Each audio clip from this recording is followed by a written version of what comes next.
চুয়াডাঙ্গার জীবননগরে এখন এভাবেই আখের গুড় ও খেজুর গুড় তৈরি করছে এক শ্রেণীর অসাধু ব্যবসায়ী।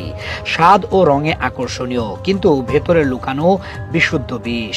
সরেজমিন গিয়ে দেখা যায় রাজবাড়ীর পাংশার ডাঙ্গিপাড়া গ্রামের কারখানায় পচা চিনি, ফুড কালার, সোডা, হাইড্রোজ ও ফিটকিরি মিশিয়ে তৈরি হচ্ছে ভাই ভাই এন্টারপ্রাইজ নামের গুড়।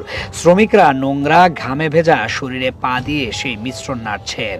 চারপাশে মশা মাছি, টিকটিকির বিচরণ। যেখানে মানুষ দাঁড়াতেও কষ্ট, সেখানে তৈরি হচ্ছে মানুষের খাবার। একই ইউনিয়নের রঘুনাথপুর গ্রামের নামবিহীন অপর একটি কারখানায় গিয়ে দেখা যায় সারি সারি সাজানো আটার বস্তা।